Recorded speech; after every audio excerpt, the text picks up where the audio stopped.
الحمد للہ رب العالمین والصلاة والسلام علی اشرف الانبیاء والمرسلین اما بعد فاعوذ باللہ من الشیطان الرجیم بسم اللہ الرحمن الرحیم۔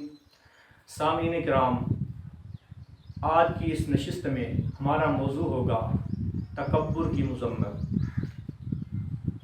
کریم رب نے ارشاد فرمایا انہ لا یحب المستکبرین، کہ بے شک وہ رب تکبر کرنے والوں کو پسند نہیں فرماتا۔ دوسری آیت کریمہ میں ارشاد فرمایا وَلَهُ الْكِبْرِيَاءُ فِي السَّمَاوَاتِ وَالْأَرْضِ وَهُوَ الْعَزِيزُ الْحَكِيمُ، کہ اسی ذات کے لیے آسمانوں اور زمینوں کی کبریائی ہے، وہ غالب اور حکمت والا ہے۔ حدیث قدسی میں ارشاد فرمایا الکبریاء ردائی فمن نازعنی ردائی قسمتہ، کہ بڑائی میری چادر ہے، جو اس میں گھسنے کی کوشش کرے گا میں اس کی گردن توڑ دوں گا۔ یہ حدیث مقدسہ ابن ماجہ، ابو داؤد، مسند امام احمد میں موجود ہے، اور صحیح مسلم کی حدیث پاک میں آقا کریم نے ارشاد فرمایا کہ وہ شخص کبھی جنت میں نہیں جائے گا کہ جس کے دل میں رائی برابر بھی تکبر ہوگا۔ نبی کریم صلی اللہ علیہ وسلم نے ارشاد فرمایا اگر کوئی شخص اپنے آپ کو بڑا سمجھے تو رب اسے پست کر دیتا ہے، لوگوں کی نگاہوں میں ذلیل اور اپنے دل میں وہ کبیر ہوتا ہے۔ اللہ تعالیٰ اسے لوگوں کی نگاہ میں اتنا ذلیل کر دیتا ہے کہ جس طرح سور اور کتا اس سے بھی زیادہ اسے ذلیل ہونا پڑتا ہے۔ اس لیے متکبر شخص کے سامنے زیادہ تواضع اور انکساری نہیں دکھانی چاہیے کہ اس کے مرض میں اضافہ ہوگا، لیکن اس وقت بھی آپ کے دل میں اس کی اصلاح مقصود ہو۔ تکبر کی مذمت کے بارے میں اللہ رب العزت نے ارشاد فرمایا وَلَا تَمْشِ فِي الْأَرْضِ مَرَحًا إِنَّكَ لَن تَخْرِقَ الْأَرْضَ وَالْجِبَالَ طُولًا، کہ زمین پر اکڑ اکڑ کر مت چلو کہ تم زمین کو پھاڑ نہیں سکتے اور پہاڑوں سے زیادہ بڑے نہیں ہو سکتے۔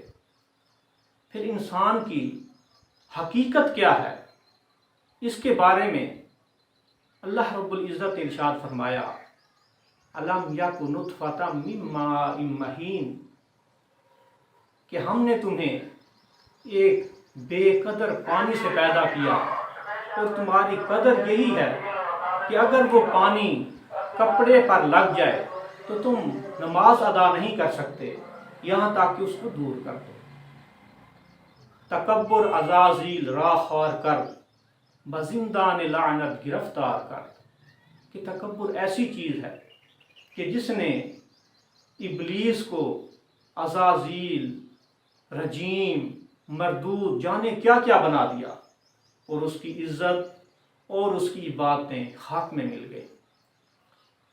حضرت آدم علیہ السلام اور ابلیس کے قصے سے ہمیں سب سے زیادہ یہ سبق ملتا ہے کہ کبھی ہرگز اپنی باتوں پر غرور نہیں کرنا چاہیے، اور گناہ گار کو کبھی اپنی مغفرت کے بارے میں نا امید نہیں ہونا چاہیے، کیونکہ کس کو پتا کہ خاتمہ کیسا ہوگا، اور اگر بڑے سے بڑا عابد اس کا خاتمہ بالخیر نہیں ہوا وہ جہنمی ہے، اگر بڑے سے بڑا گناہ گار ہے اس کا خاتمہ بالایمان ہو گیا تو وہ جنتی ہے۔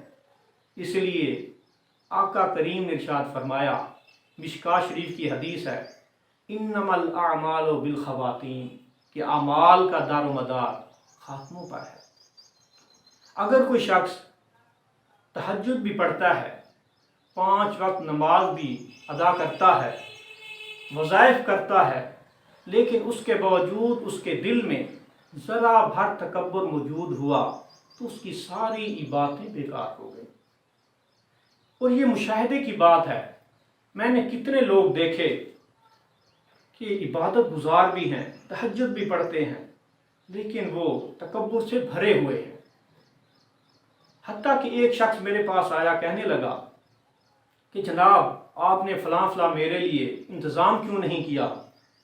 آپ کو پتہ نہیں کہ میرے منہ سے جو بات نکل جاتی ہے وہ اسی طرح ہو جاتی ہے، فلاں شخص میں نے یہ کہا تھا، یہ ہو گیا تھا۔ تو میں بڑا حیران ہوا کہ ایسے لوگوں کا اللہ معاف فرمائے کیا انجام ہوگا کہ اپنی عبادات، اپنے ورد و وظائف پر اتنے وہ نازا ہیں، غرور کرتے ہیں۔ تو اللہ رب العزت ہمیں ایسے لوگوں کے شر سے محفوظ فرمائے۔ امام فخر الدین رازی رحمۃ اللہ تعالی علیہ تفسیر الکبیر کے اندر ارشاد فرماتے ہیں کہ ایک مرتبہ کریم آقا کی بارگاہ میں حضرت جبرائیل علیہ السلام حاضر تھے کہ اچانک دیکھتے ہیں کہ ابو ذر غفاری رضی اللہ تعالی عنہ تشریف لا رہے ہیں۔ تو جبرائیل علیہ السلام آقا سے سوال کرتے ہیں کہ یہ جو سامنے آ رہے ہیں یہ ابو ذر ہیں؟ آقا علیہ الصلوۃ والسلام نے جواب دیا، اے جبرائیل، کیا تو ابو ذر کو پہچانتا ہے؟ تو آسمانی مخلوق ہے۔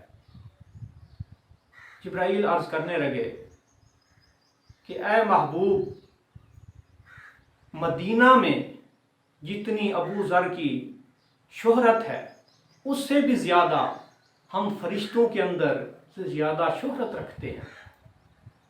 آقا کریم نے ارشاد فرمایا، اے جبرائیل، ان کی شہرت کی، فضیلت کی کیا وجہ ہے؟ تو جبرائیل علیہ السلام فرمانے لگے کہ یا رسول اللہ، دو اعمال کی وجہ سے۔